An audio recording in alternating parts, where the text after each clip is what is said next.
FBR की तरफ से 2026 का जो टैक्स रिटर्न फॉर्म है उसका ड्राफ्ट दे दिया गया है। अगर आपके पास प्रॉपर्टी है और एक से ज़्यादा प्रॉपर्टीज़ हैं, मतलब शॉप है, बिल्डिंग है, कोई वेयर हाउस है या कोई घर है, वो आपने किराए पे दिया हुआ है, मतलब उसका रेंट रिसीव कर रहे हैं और आपके बैंक अकाउंट में भी आ रहा है और आप उसको टैक्स रिटर्न में भी शो कर रहे हैं, तो अब आपने हर बिल्डिंग का, हर शॉप का, हर प्रॉपर्टी का जो रेंट है उसको सेपरेट दिखाना है, मतलब अलग-अलग दिखाना है।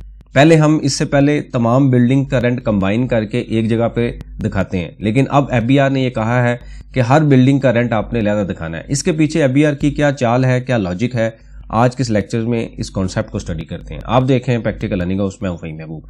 वापस आते हैं टॉपिक के ऊपर। इससे पहले हमने सैलरी के ऊपर देखा कि सैलरी में क्या चेंजिंग्स आई हैं सैलरी के फॉर्म में, और उसके बाद अभी हम देख रहे हैं कि जो रेंट का फॉर्म, जो प्रॉपर्टी का फॉर्म है उसमें क्या तब्दीलियाँ हैं। तो सबसे पहले तो ये चीज़ है कि जब हम कोई टैक्स रिटर्न फाइल करते हैं तो हम ये कहते हैं कि हमारे पास फॉर एग्जांपल 2 प्रॉपर्टीज़ हैं और हर प्रॉपर्टी का जो रेंट है, एक प्रॉपर्टी 1 है उसका रेंट 1 लाख है, प्रॉपर्टी 2 है यानी कि दूसरी प्रॉपर्टी है उसका रेंट 2 लाख है, तो 3 लाख रुपया हमारा मंथली रेंट है। और जब हम टैक्स रिटर्न में इसको शो करते हैं तो हम ये कहते हैं 36 लाख रुपया हमारा रेंट है और इसके ऊपर हमने टैक्स दे देना है।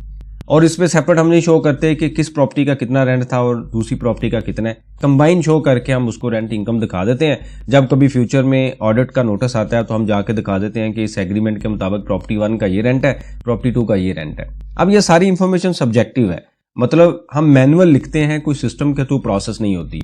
एफबीआर अब क्या चाह रहा है कि हर कोई building wise, area wise rent report करे।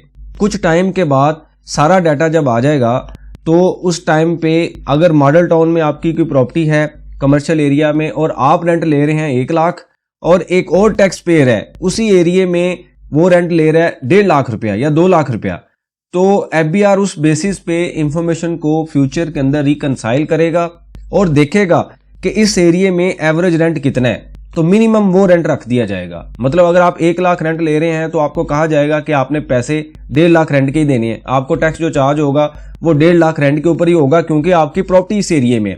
आपको याद होगा जो पिछला फाइनेंस एक्ट था उसमें इन्होंने कहा कि जो फेयर मार्केट वैल्यू है, मौजूदा वैल्यू है, जो प्रॉपर्टी की वैल्यू है उसका 4% तक एनुअल रेंट होगा, जो कि बाद में रिवर्स कर दिया गया। वो इसी वजह से किया क्योंकि इनके पास डाटा नहीं था। अब ये करने ये लगे हैं कि जब आप टैक्स रिटर्न फाइल करेंगे तो आपने अपनी रेलिवेंट प्रॉपर्टी सिलेक्ट करनी है। प्रॉपर्टी पहले हम क्या करते हैं कि प्रॉपर्टी का जो एड्रेस होता है ना वो सिंपल मैनुअल लिख देते हैं, सही तरीके से नहीं लिखते, हर किसी की अपनी प्रैक्टिस होती है, उसके मुताबिक लिख दिया जाता है। अब इन्होंने प्रॉपर्टी की इंफॉर्मेशन है उसका एक सेपरेट टैब दे दिया है, सेपरेट ब्लॉक दे दिया है कि आपने हर चीज डिटेल से मेंशन करनी है, किस एरिया में है, कितनी लैंड है और किस ब्लॉक में है, किस डिस्ट्रिक्ट में, हर चीज को आप रिपोर्ट करेंगे जो उनकी रिक्वायरमेंट है। जब उनकी रिक्वायरमेंट के मुताबिक डाटा आ जाएगा उसके बाद यही डाटा सिलेक्ट किया जाएगा जब हम प्रॉपर्टी की रिटर्न फाइल करेंगे। मतलब जब प्रॉपर्टी की इंफॉर्मेशन सही तरीके से आएगी उसी प्रॉपर्टी का हम रेंट दिखाएंगे। तो हम ये सिलेक्ट करेंगे जी प्रॉपर्टी 1 है उसका रेंट है 1 लाख, प्रॉपर्टी 2 है उसका रेंट 2 लाख है, प्रॉपर्टी 3 है उसका रेंट फॉर एग्जांपल 3 लाख है। तो हर प्रॉपर्टी का रेंट दिखाया जाएगा, उस प्रॉपर्टी के पीछे उसका प्रॉपर एड्रेस होगा।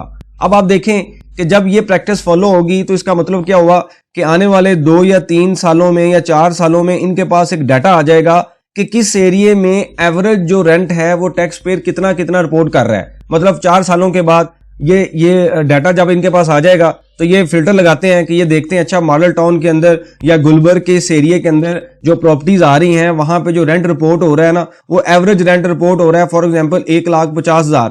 अब ये क्या करेंगे, उसकी बेसिस पे जो रेंट का लॉ है उसको चेंज कर देंगे कि आपकी इस एरिया में अगर प्रॉपर्टी है तो उसका जो मिनिमम रेंट है वो साल का 4% हो सकता है, 3% हो सकता है, 2% हो सकता है या 5% हो सकता है। मतलब जो भी डाटा उनके पास आएगा कुछ टाइम के बाद आप देखेंगे कि इस लॉ को चेंज कर दिया जाएगा। हमने पहले भी डिस्कस किया कि 7E का जब हमने लेक्चर स्टडी किया कि इस सेक्शन को खत्म किया गया है जो कि 2022 में ऐड किया गया। मतलब 4 सालों तक टैक्स पेयर से टैक्स लिया गया और जिन्होंने प्रॉपर्टी सेल की उन्होंने टैक्स दिया या सर्टिफिकेट दिया तो टैक्स नहीं चार्ज हुआ। लेकिन ये लॉ जो है वो अवेलेबल था, ये जो कानून था वो अवेलेबल था। 4 सालों के बाद 2026 में आके अभी यानी कि मई में आके या अप्रैल के एंड पे इसको खत्म कर दिया गया, जो कि चैनल पे ऑलरेडी हमने एक लेक्चर भी देखा। अब उन तमाम चीजों, ये जो टैक्स खत्म किया गया है ये एफबीआर को पैसे जाने थे।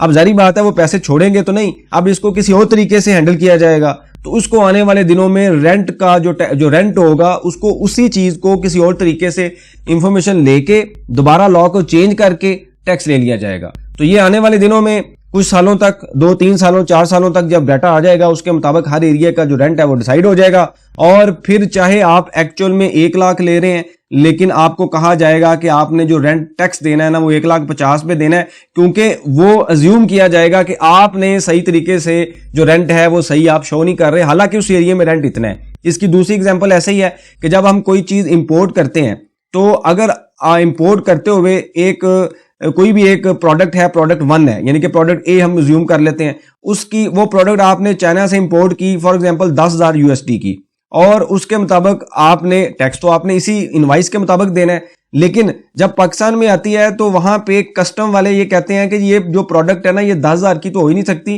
ये तो 15,000 रुपए की है, आपने इनवाइस कम शो की, हालांकि आपने उतनी की ली है। तो आपको टैक्सेस किस पे देने पड़ेंगे? हाई वैल्यू पे, क्योंकि उन्होंने एक वैल्यू डिसाइड की हुई है कि ये चीज इतने की आएगी, इससे कम नहीं आ सकती। चाहे आप उसको उतने की ही ला रहे हैं, मतलब आपकी एक्चुअल प्राइस 10,000 ही है, लेकिन आपने टैक्सेस कितनी अमाउंट पे देने हैं? 15,000 रुपए पे देने हैं।